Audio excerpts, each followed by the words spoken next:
30 साल की शादी में उस औरत ने कभी मेकअप तक नहीं किया, लेकिन जिस दिन उसे तलाक के कागज मिले उसने अपनी जिंदगी का सबसे खूबसूरत मेकअप किया। बोल्ड लिपस्टिक, परफेक्ट आईलाइनर और 20 साल बाद कटवाए अपने लंबे बाल। उस दिन वो पहली बार खुद के लिए तैयार हुई थी। एक दिन पहले ही उसने बेटे के लिए प्यार से नाश्ता बनाया था, लेकिन बेटे ने नफरत भरी नजरों से कहा, तुम एक साफ सफाई वाली औरत हो, मुझे शर्म आती है। तभी उसका पति घर लौटा। उसने मुस्कुराकर स्वागत किया, पर बदले में थमा दिए तलाक के पेपर्स। वो वहीं रुक गई जैसे सब कुछ थम गया हो। 30 साल पहले वो एक अमीर खानदान की वारिस थी, लेकिन इस आदमी की मोहब्बत में सब कुछ छोड़ दिया। अपनी पहचान छिपाकर उसी के छोटे से ऑफिस में साफ सफाई का काम किया ताकि उसके आत्मसम्मान को ठेस न पहुंचे। वो चुपचाप उसकी कंपनी को पब्लिक तक ले गई और बदले में क्या मिला? तिरस्कार, बेइज्जती, अकेलापन। इन्हीं सदमों के बीच उसे पता चला कि उसे कैंसर है। उसकी बेस्ट फ्रेंड ने कहा, अब बहुत हो गया, वापस चलो वहाँ जहाँ से तुमने शुरुआत की थी अपनी असली जिंदगी में। वो मान गई, लेकिन दिल अभी भी उसके लिए धड़कता था। एक आखिरी मौका देना चाहती थी, पर जैसे ही वो अपना असली चेहरा पति के सामने दिखाने वाली थी, उसने कुछ ऐसा सुना जिसने उसकी उम्मीदों को तोड़ दिया। उसने पहले ही किसी नई महिला के साथ अपनी जिंदगी आगे बढ़ा ली थी। उस घर में उसकी अब कोई जगह नहीं थी। फिर उसने अपनी पूरी सज धज कर अपने असली परिवार के हवेली लौटने का फैसला किया। पहले दिन कंपनी में अपनी असली हैरेस पहचान के साथ। वहीं उसका सामना हुआ अपने पूर्व पति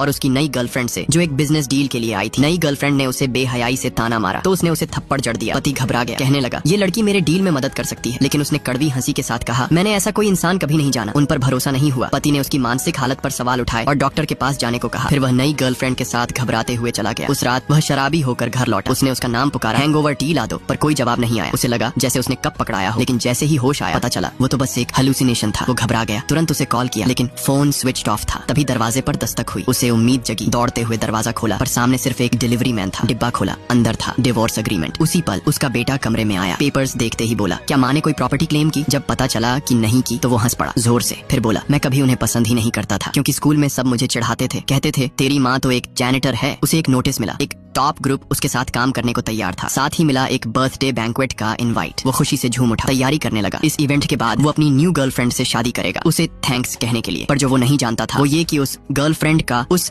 हैरेस से कोई लेना देना नहीं था। सारा डील उसी औरत ने प्लान किया था, उसे सबके सामने ह्यूमिलिएट करने के लिए। और जब वो अपने सुनहरे भविष्य के सपने देख रहा था, उसी वक्त उसके दरवाजे पर आया वही डॉक्टर जो उस औरत का इलाज कर रहा था।